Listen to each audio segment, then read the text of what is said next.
Beaucoup arrivent à oublier le but même de leur existence.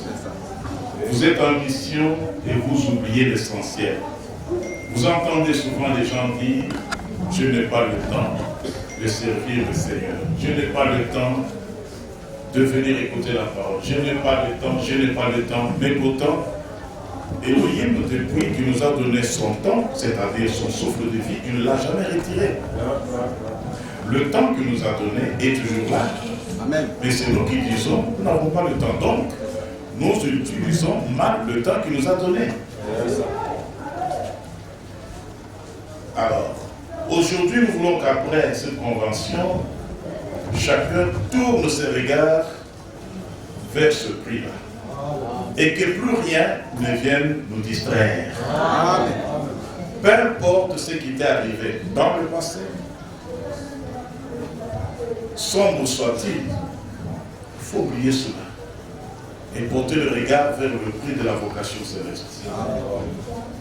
Nous avons été appelés à quoi? On ne veut pas oublier cela. Elohim dit à Abraham, va-t'en de ta patrie, de ton pays, de ton village, de la maison de ton père, vers le lieu que je t'indiquerai. C'est que Elohim avait un but avec Abraham. Oui. Nous sommes tous sur la terre, n'est-ce pas? Oui. Mais dans quel but? Dans quel but? Peu importe ce qui arrive, peu importe les difficultés de la vie, sociale, spirituelle, morale, peu importe, il faut savoir qu'il y a un prix. Et ce prix-là ne manquera jamais. Parce que c'est à cela que Yahweh nous a appelés. Amen. Donc Abraham avait cette vocation.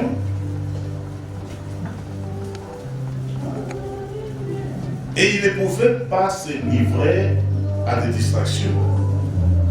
Il était pèlerin et voyageur, comme je suis en train de le lire ici. Il était à la recherche d'une cité.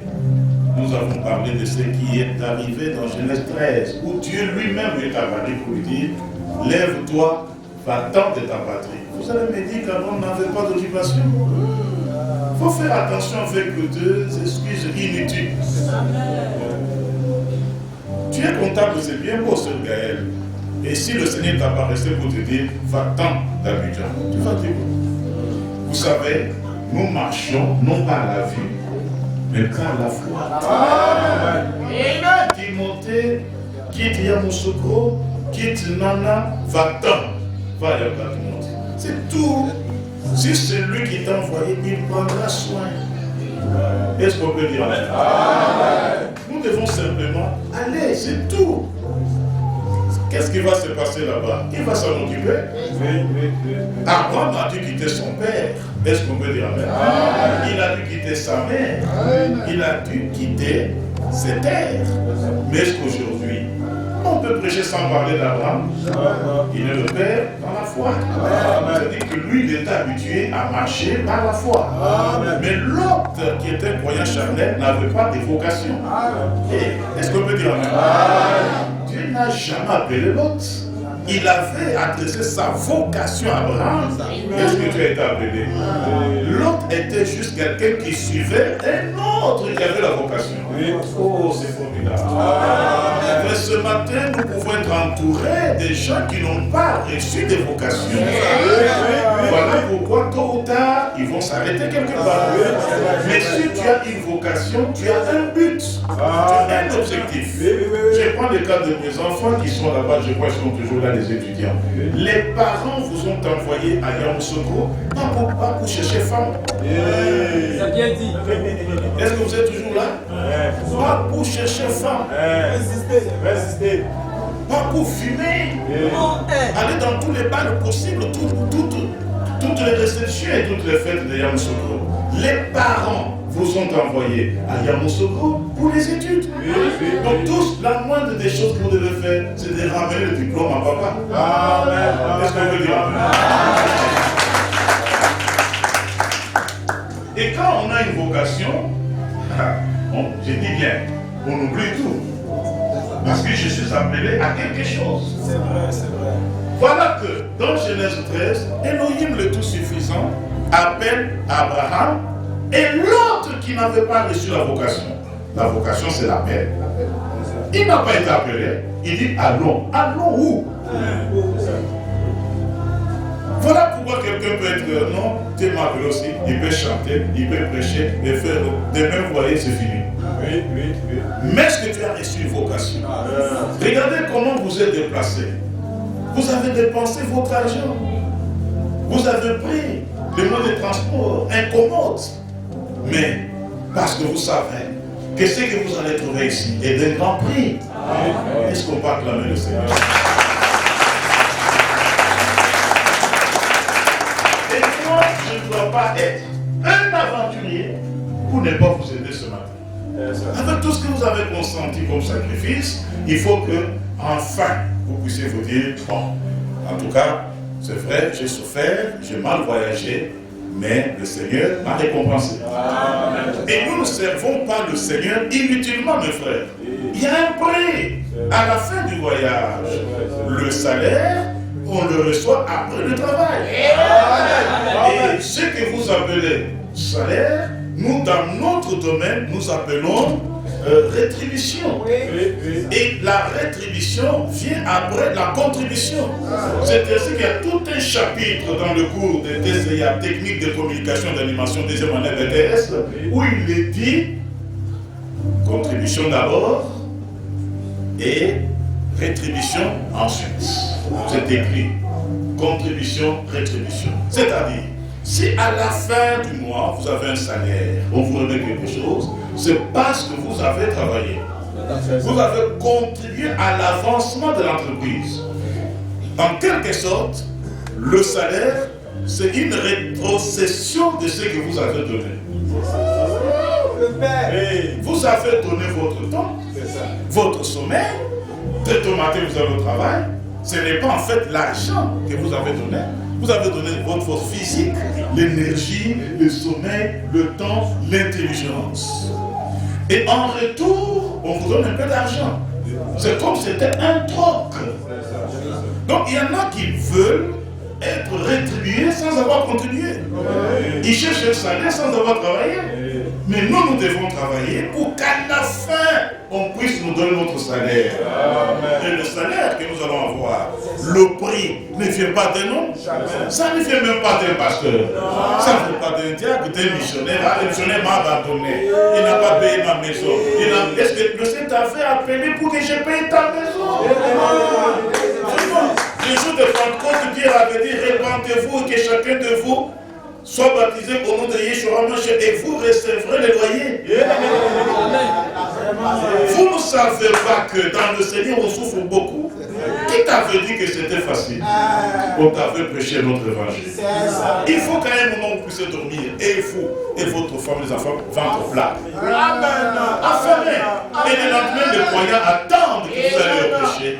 Peut-être ces croyants sont remplis, ils ont mangé, ils ont bu, ils sont heureux, mais vous devez prêcher l'évangile. Frère, je ne sais pas. Je ne sais pas si je remercie frère. Ce n'est pas sur le temps aujourd'hui. Je serai obligé de vous lire le témoignage d'un footballeur international ivoirien. C'est héritier, mais c'est grave. Hier, je lisais son témoignage. J'ai dit, mais non, c'est sérieux, dans la vie, il faut souffrir. Ce héritier a un témoignage puissant. La conclusion de son témoignage, peut-être que je n'aurai pas le temps de tout vous lire, je pourrais vous balancer ça. Il dit, je remercie Dieu aujourd'hui pour ma famille qui m'a maltraité. Pour les gens qui m'ont abandonné. Si je n'avais pas trouvé des choses difficiles sur mon chemin, je n'allais pas bosser dur. Il dit, j'ai bossé dur, j'ai travaillé, j'ai tombé affamé, je n'avais rien à cause des injures de ma famille, injures de voisins. Même mon ami, sa fiancée, l'a abandonné. Il dit, cela m'a poussé à travailler. Je vais dans telle équipe, on me prend là-bas, je suis jalousé. On m'envoie en Libye, en Tunisie, imaginez-vous, moi je suis ivoirien. Je descends là-bas, mais il faut savoir que le poste que je vais occuper en Libye, en Tunisie, il y a un local qui l'exerce. Il y a un Libyen tunisien, il est dans l'équipe. S'il est numéro 8, et moi je suis 8, est-ce qu'il est content? J'ai pensé à la parole, il dit c'est sérieux? La jalousie est partout. Il dit, j'ai souffert. Et quand je suis retourné au pays, j'appelle mon entraîneur et mon président. Mais je veux retourner en Côte d'Ivoire. Je veux faire comment? Il me dit, c'est à partir de l'aéroport qu'on va vous remettre un peu d'argent. 200 €. Il dit, ah, mais si je rentre au pays, je vais donner cours à ma famille. Mon père est déjà mort. Frère, les joueurs qui jouent là-bas ont souffert. Il descend en famille, la famille ne le croit pas. Il dit non. Un footballeur comme toi, tu as eu l'argent. Tu as joué avec l'argent. Tu nous as abandonnés. Nous t'abandonnons aussi. Il dit, moi t'abandonné. Il dit, je pleurais comme ça. J'allais aux entraînements avec le cœur haut. Je me dis, ah, mais s'il pleut, la maison que j'occupe, ça sointe. Je vais trouver tous mes maillots, tout de trucs mouillés. Je fais comment? Il dit, mais aujourd'hui, je suis le série dont vous entendez parler.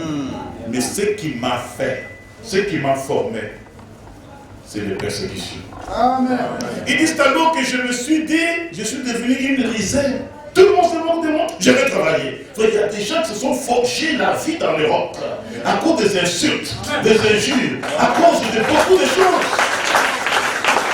Même si je n'aurai pas le temps de relire le témoignage, je vais vous l'envoyer. J'ai dit, oh Seigneur, c'est la même chose partout. Quand on voit quelqu'un bosser dur, il a une entreprise, il a fait ceci, il vient de quelque part. C'est peut-être à la suite des expériences amères. Puisqu'à un moment donné, vous allez vous retrouver sans soutien social. Amen. Vous serez ceci, vous aurez cela. Ça là, les Mauritaniens vont se moquer de toi. Lui, il a déjà des boutiques sans Jésus. Oui. Maintenant, si ton évangile c'est accepte la parole, tu auras des boutiques. Donc, tu n'iras jamais prêcher chez les Mauritaniens. C'est ça. Oui, merci. Si tu crois en Jésus-Christ, tu seras riche. C'est que tu ne prêcheras jamais en Arabie Saoudite, où ils ont des puits de pétrole. Si tu crois en Jésus-Christ, vraiment, tu ne seras jamais malheureux. Donc tu ne parleras jamais au président Donald Trump. Ça, c'est un évangile que nous avons laissé aux petits évangélistes. Voyant Jésus-Christ, c'est une fois, vous n'allez plus souffrir. Mais le Seigneur lui-même en qui nous croyons a souffert. Et il a dit, je m'en vais, je viendrai vivre en vous. Mais l'homme qui a l'habitude de souffrir, et la Bible dit qu'il est habitué, l'homme habitué aux souffrances. Mais quand il vient chez toi, ça veut que toutes les souffrances.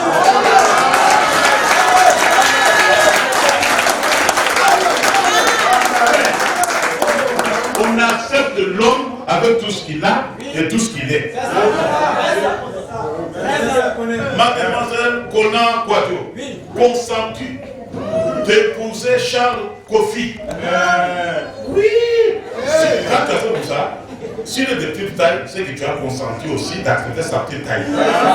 Si là, je ne sais quoi, tu as accepté devant tout le monde. Tu fais quoi? Bon, je vais poser la question. Qui sait réellement que la Bible, quand elle nous montre la photo, le tableau, le portrait du Seigneur, on le montre quelqu'un qui souffre? Qui sait ça? Homme de douleur, habitué à la souffrance. Il a dit à quelqu'un qui voulait le suivre. Tu veux me suivre? Je n'ai même pas où reposer la tête. Mais quelqu'un qui n'a pas où reposer la tête vient à toi. Et c'est toi qui dois voir où reposer la tête. Même le lieu de culte, tu n'auras pas.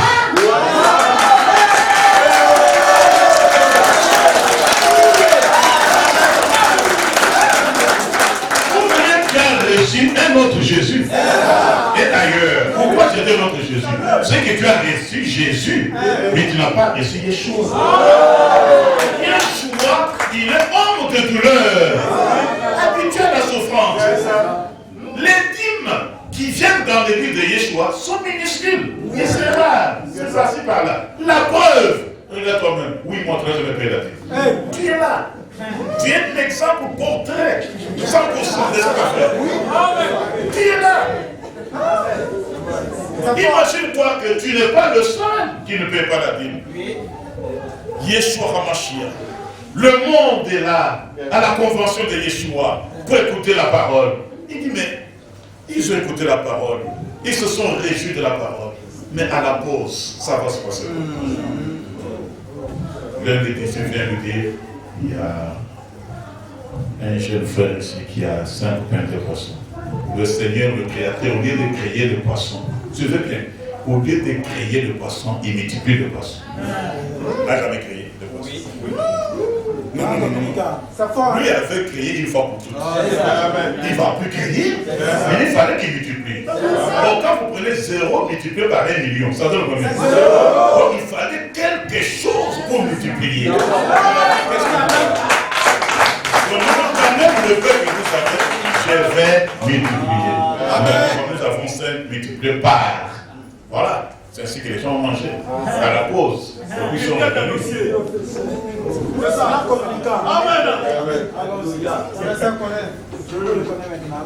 Et nous avons besoin maintenant des hommes et des femmes qui peuvent comprendre la chose comme ça. Que ça, c'est notre vocation. Nous allons quelque part et nous allons entretenir cela. Celui qui monte sur son cheval, qui sait que le cheval doit faire autant de kilomètres avec nous, il doit s'occuper du cheval. Tout à fait. S'il se fatigue, on va t'attraper. C'est ça. Il faut qu'il mange, qu'il soit en bonne santé. Oh, c'est formidable. Amen. Alors, notez tout simplement, moi je lis ici, mais notez, Hébreux 11, 24. C'est par la foi que Moshe, devenu grand, refusa d'être appelé fils de la fille de Pharaon. Moshe avait une vocation prédestinée. Est-ce que Moshe a été prédestiné à vivre éternellement chez Pharaon? Vous connaissez Pharaon? Il était le roi du monde. Parce qu'à cette époque, c'est l'Égypte qui dirigeait le monde. Et si tu es président d'Égypte, tu es le président du monde. Et Moshe, celui qu'on appelle Moïse, était le fils adoptif de Pharaon. Il était devenu son fils. Et surtout, fils de sa fille. Vous savez, les pères aiment beaucoup les fils de leurs filles, les enfants de leurs filles. Donc voilà. Et selon la constitution égyptienne de cette époque, après la mort de Pharaon, c'est Moshe qui devient roi. Et Pharaon était déjà vieux. Il lui restait que quelques jours. Moshe était déjà préparé au trône. Au trône. Voyons un peu ce que Moshe a abandonné à cause de la vocation. Et qu'est-ce que toi tu as abandonné? Toi on t'a demandé d'abandonner seulement une mini-jupe. C'est tout ce qu'il y a comme problème. Mini-jupe. Mais celui-là, on lui demande d'abandonner la royauté. Toi on t'a dit d'arrêter seulement avec la fumée, la cigarette. Tu vois la petite fille là, Chantal là, on dit arrête, efface son numéro de ton téléphone. On t'a pas demandé beaucoup. On t'a pas demandé beaucoup. Mais regardez Moshe, virtuel Pharaon. C'est lui qui devait devenir Pharaon. Et Frère Branham m'explique que déjà à ce niveau-là, il ne s'habillait pas lui-même. Ce sont les stripteaseuses, c'est-à-dire les miss, les majorettes, les demoiselles d'honneur qui habillaient Moshe. Et il y a même des films où on montre Moshe faire seulement comme ça. Et vient l'habiller. Moshe n'attrapait pas son verre pour boire du vin. C'est des filles qui prennent, qui lui donnent, qui le font boire. Moshe, il était roi. Potentiel assemblée où il n'y a pas assez d'argent. Il fallait choisir. Ceci que Aquila, Sylvain, Jean chante ceci. Quand tu regardes, tu vois quoi? Donc, Pharaon avait une maison, un palais avec beaucoup de fenêtres. Mais il y avait une fenêtre par où un Pharaon et Moshe son fils, parce qu'il aimait beaucoup ce petit-là, par laquelle il le regardait. Le matin, quand Pharaon se lève, est-ce que vous me suivez?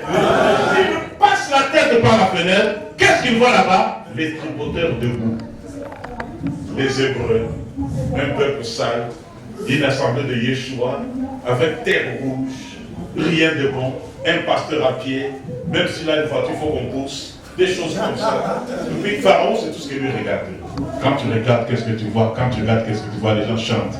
Mais Moshe aussi, par la même fenêtre, quand il regarde, il voit des porteurs de promesses. Amen.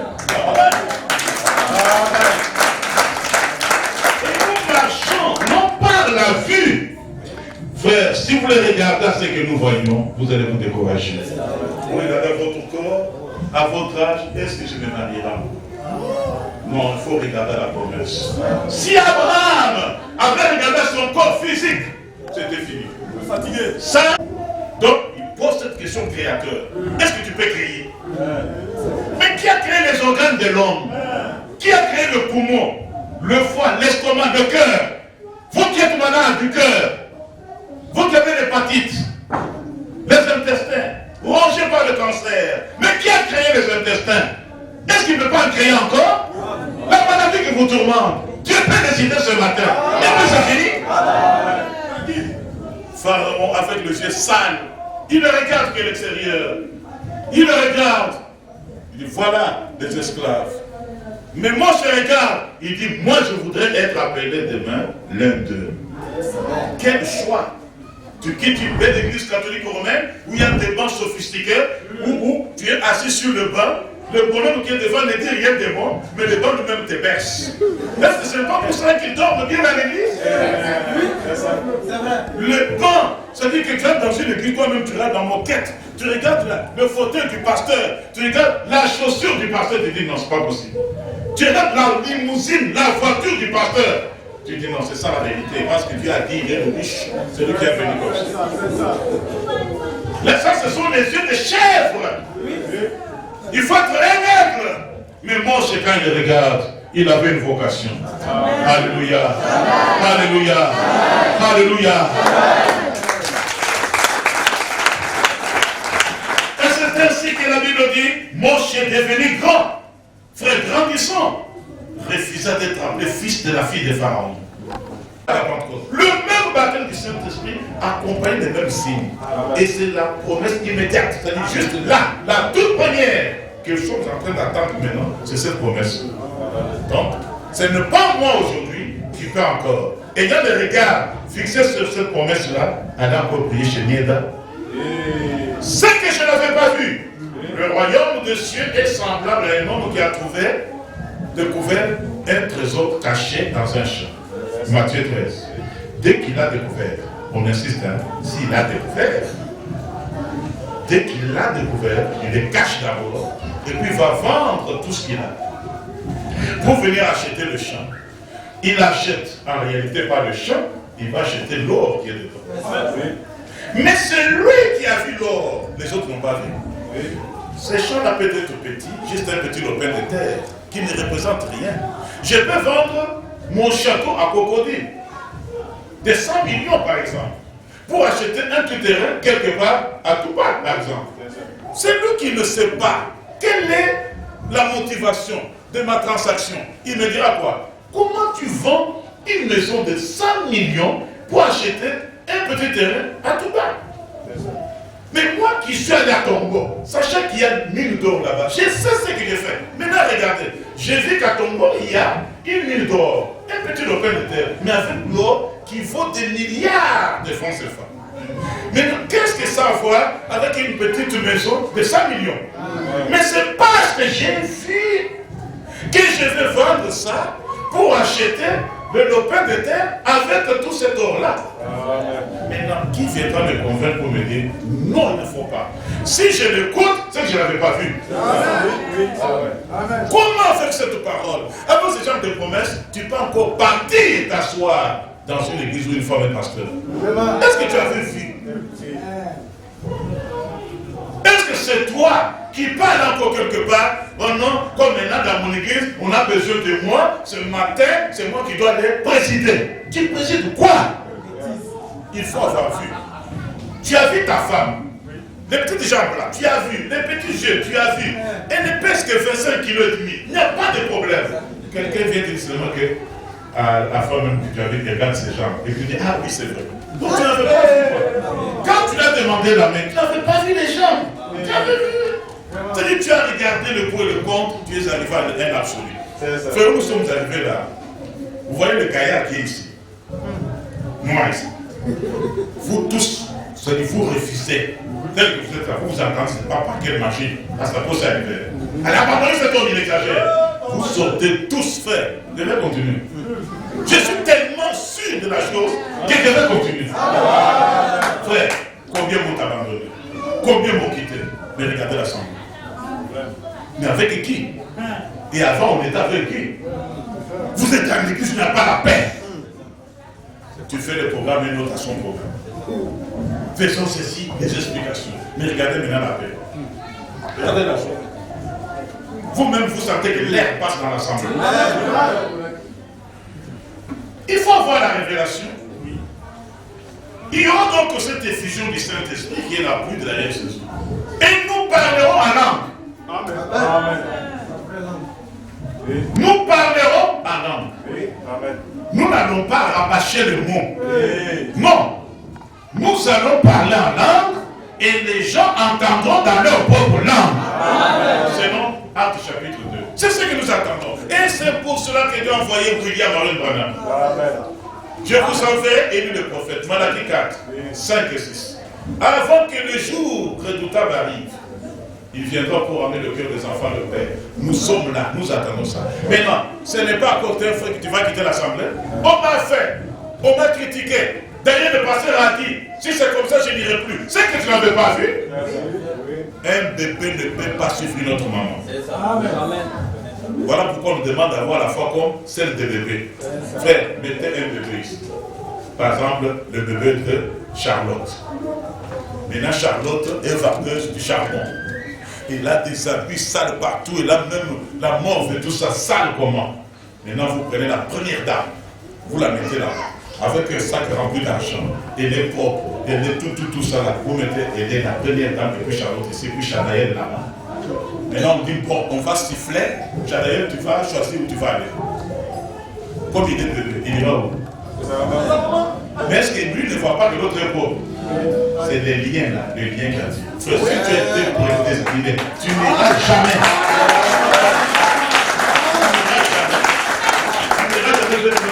Et la maman, c'est quoi? C'est l'église, non? Regarde l'église première là, catholique. Quelle propre. Quelle église propre. C'est-à-dire que tu entres dedans, toi tu as envie de dormir là-dedans. Quand on entend les chants, tu penses que c'est un disque qu'on a mis. Mais c'est quelqu'un qui est là-bas en train de chanter. Mais on regarde aussi la vraie église qui a des promesses. Elle est sale, il fait chaud. Si seulement il nous plut tomber ici, on sera dispersé d'abord. Maintenant tu vas aller où? Quand toi tu y regardes, tu as quelle vocation? Tu as quelle vocation? Quand le découragement arrive, il faut penser à la vocation. Hein? Quand je sais que je suis à l'école, à la fin de l'année, il y aura un diplôme. On ne joue pas? Non. Avant, je me suis levé à 2h du matin pour aller voir. Bon, je me lève presque toute la nuit pour voir Naf dans sa chambre. Parce que vous savez qu'elle a fait le bac, elle a présenté le bac. Je vais pour voir 2h, 3h, je la trouve assise en train de bosser. C'est-à-dire, c'est ce qu'elle cherche. Mais voilà un autre aussi. Au lieu de bosser, Frère Branham dit, il est en train de trotter. Il boit, il mange, il se saoule, et puis demain il vend ça des examens. Pour aller tricher, n'est-ce pas? Oui. Mais quand on sait, même ceux qui font des projets, ils mettent des dents pourquoi? C'est parce qu'ils savent. Je prends par exemple le projet de mon épouse, là où nous logeons les frères. On a mis tout l'argent dedans. On n'a plus rien à main comme ça. J'ai dit bien rien. Rien.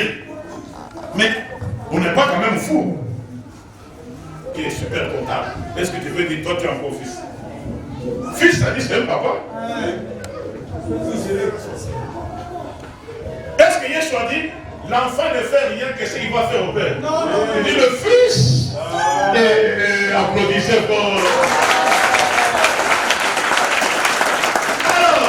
Nous ne sommes pas seulement enfants de Dieu, mais nous sommes fils de Dieu. Ainsi l'apôtre Jean dit, bien-aimés, nous sommes maintenant enfants de Dieu. Mais ce que nous sommes, comme fils, n'a pas encore été manifesté. Alors le fils, quand on dit fils, un fils de Dieu ne tombe pas malade. Mais un enfant de Dieu peut tomber malade. Oui. Ce que vous voyez là, nous sommes enfants de Dieu. On tombe malade, on meurt, on a des problèmes et tout ça. Mais quand on devient fils, nous sommes à l'image de la parole. Le jour de la résurrection, on parlera des manifestations des fils. Des fils, pas des enfants de Dieu, non. Manifestations des fils de Dieu. Amen. pourquoi je vous donne toutes ces choses ici. Amen. Laissez aller dans les dénominations. Allez parler en langue ce matin.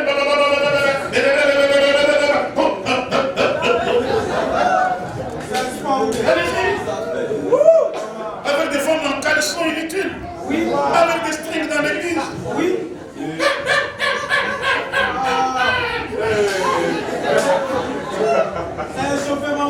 Ici, c'est la parole pour les fils.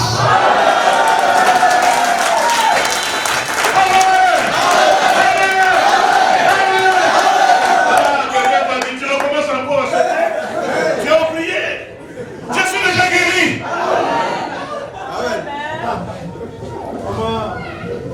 Fils de Dieu, vous n'êtes pas enfant. Vous êtes fils. Quand il dit ce comportement, alors qu'il a des poils dans les narines, un homme âgé, on va dire, mais toi aussi, il faut grandir quand même. Ah, tu es toujours enfant. Et souvent on dit qu'il y a des femmes aussi, les femmes agissent comme les fils. On dit souvent les femmes agissent comme. Qui aime les missionnaires Jean Gardé?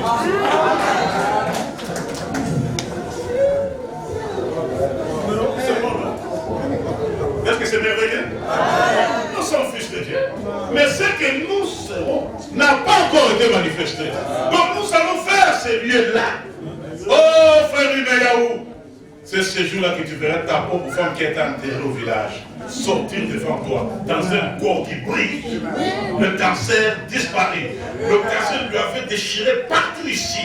Ce jour-là, tu ne verras plus jamais se déchirer. N'est-ce pas merveilleux? Toi qui as tout le temps assis, ce jour-là, terminé. Toi qui dégrades tout le temps. Comme un singe, comme une guénon. Terminé. Il y en a qui se gâtent. Les 2 heures qu'on met à l'assemblée, c'est fausse pour ne pas se gratter. C'est pas facile. C'est pas facile. Voici qu'on commence à boucher le pied. Mais ce jour-là, nous avons des corps formidables. Le Seigneur Yeshua HaMashiach se tiendra dans les airs. Pas sur la terre. Mais si on dit que voilà, mais Jésus-Christ, pourquoi il est venu sur la terre? Et Jésus, s'il vient pour la deuxième fois, ce n'est pas passant encore par la naissance. Vraiment. Ça, c'est quelle affaire? Comment devait-il encore passer par les jambes d'une femme? Il nous souillent comme ça. La Bible dit ceux qui sortent de la femme est pourri. Il va se tenir dans les airs. Et personne d'autre ne le verra si ce n'est nous. Ah oui. À sa résurrection. Les autres n'ont pas vu. Il n'y a que ses disciples. On le verra. Il sera là. Chers frères et sœurs de tout le monde. Des Poitiers, des Brenancourt, des Tafoussou, de partout. Le monsieur sera là, ces jours-là. Et nous le verrons. Et pendant qu'il descend, c'est ça,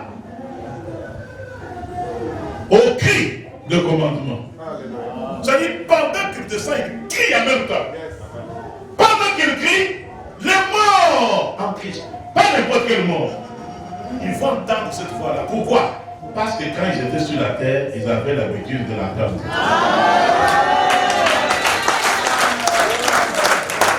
Voilà pourquoi il faut déjà maintenant vous habituer d'entendre. Il va crier. Nous sommes dans 1 Thessaloniciens 4, depuis le verset 13. Et eux, dans le cimetière, ils vont entendre. Il faut sortir. Et les autres vont continuer à dormir. Parce que ça ne les concerne pas. Amen. Il y aura encore quoi? Il y aura aussi le son de la trompette. Deuxième chose. Et le son de la trompette va faire quoi? C'est pour rassembler. C'est-à-dire, les morts en Christ, ils sont debout. Et nous qui sommes restés vivants, pour qu'on nous rassemble dans un lieu donné, il y aura la trompette. Il n'y a que nous, vivants sur la terre, qui avons entendu la parole, la trompette du message. Et ceux qui le connaissaient, qui avaient entendu le cœur avant de mourir, nous allons nous retrouver formés d'abord une assemblée avant de monter. Avant de monter. C'est ce qui fait aussi que sur la terre, on ne peut pas voir 2 églises. Sinon, qui va monter? Et tu laisses ça. Je suis chez Nieta, je suis chez Mieux, Bethesda, je suis. C'est que tu n'avais rien compris. Et avec ça, même si mon mari me dit, ça ne va plus là-bas. si je ne viens plus, c'est que je n'avais pas compris. Même s'il faut qu'il y ait divorce, il y aura divorce. Des choses comme ça, je vais rentrer pourquoi. Et troisième chose, il y aura la voix de l'archange. La voix de l'archange, c'est quoi? Vous voyez, il y a trois choses. Le cri de commandement, trompette, et puis la voix de l'archange. Le cri de commandement, c'est pour réveiller le mot à Christ. Le son de la trompette, c'est pour le rassemblement. Maintenant, la voix de l'archange. L'archange, c'est qui? Tous les anges ont leur chef. Leur chef, c'est Michael. Comme on dit archi-bishop, il y a archi-ange, dont on l'appelle archange. Il s'appelle Michael. Michael. Vous voyez? Donc les autres appellent Michel. C'est Michael. Donc lui va descendre, il va accompagner le Seigneur. Pour donner un coup à Satan qui est dans les airs. Parce que lui, quand ça chauffe, il y a un petit ange qui veut se moquer de Dieu, c'est Michael qui le frappe sur lui. Alors, Michael va frapper le diable pour l'envoyer sur la terre. Parce que jusqu'aujourd'hui, le diable n'est pas sur la terre. Ce sont les démons qui sont sur la terre. Le diable sur la terre et nous sommes là. Est-ce que vous le connaissez? Lui, il est dans les airs. Il tourne là-bas. Mais les démons sont sur la terre. Ah là là là là. Je ne vous parle de j'allais pas ça. Est-ce que le Seigneur a dit, voici des miracles et accompagneront ceux qui auront cru, ils chasseront le diable? Non, on ne chasse pas le diable. Teaching. Le diable, tu le chasses comment? Lui, Il ne peut pas. lui c'est un esprit. Mais chasseront les démons. Oh, merci frère. Que Dieu te bénisse mon fils.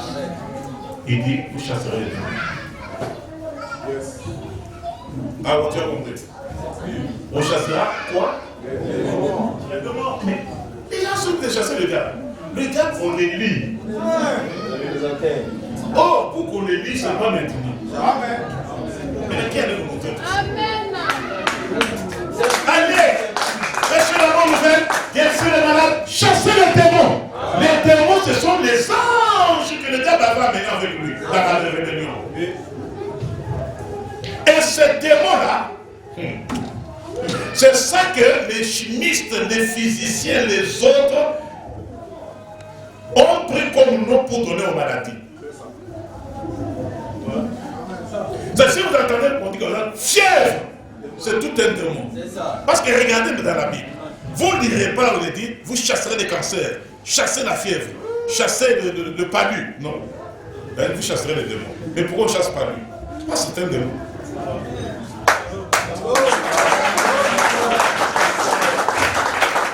Vous ne verrez pas le dit chasser le palu. Chasser le diabète, qui a déjà vu ça? Mais qui croit que nous pouvons chasser le diabète? C'est un démon. Et c'est William Branham qui a eu la révélation que le nom là, ce sont les scientifiques qui ont donné diabète, cancer, hépatite, mais un autre seul mot, c'est démon. Au lieu que le Seigneur dise, vous chasserez les cancers, diabète, hépatite, tout ça, sinusite, ça va prendre, la liste va en finir. Il chassait les démons. Alors maintenant il dit, qu'est-ce qu'un démon? C'est un tourmenteur. Tout ce qui dérange l'homme est un démon.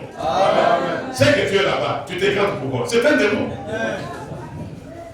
Tout ce qui dérange l'homme, c'est un démon. Alors, leur chef, il est là.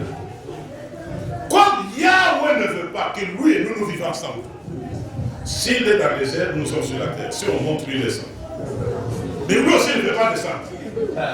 Il est toujours en train d'influencer les gens. Tu vois quelqu'un jusqu'à aller prendre la femme d'autrui, ou bien faire des choses, c'est des démons. Vous voyez un voleur, tous ce sont des démons. Vous voyez par des enfants qui font zébos. Pécos. Pécos, c'est démon. Parce que vous allez prendre le café de quelqu'un, vous découpez vous manger. Alors maintenant, ça se passe comment?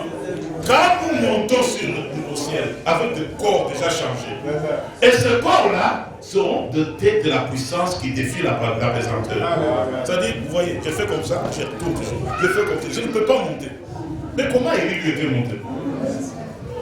Vous ne voyez pas qu'avant de monter, le manteau est tombé. Nous aussi, avant de monter, ce manteau va tomber. Amen. C'est un manteau inutile. Ça va tomber avec toutes ces maladies, tous ces problèmes de haut. Je n'ai pas payé les factures, les coupés. Moi, je suis dans un corps transmiré, on ne va pas couper le courant pour moi. L'agneau de Dieu sera ma lumière. On ne va pas couper l'agneau de Dieu. Amen. Qui a un problème de maison ici? Moi. J'ai un problème de maison. Je souffre. Qui a un problème de famille ici? Qui a un problème de maladie? Maintenant, regardez, tout ça va finir bientôt. Quelle grâce! Ces jours-là, nous allons monter.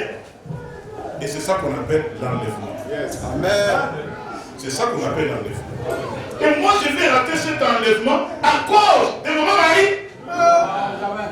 Est-ce que le Seigneur a dit, je m'en vais vous prendre une place, quand j'aurai fini, Marie viendra vous chercher. C'est ce qu'il va faire. Et quand on va parler comme ça, oh, ils sont contre mon mari. Qui t'a dit que je suis contre? Maman Marie, ce n'est pas ma mère. Et maintenant, on monte.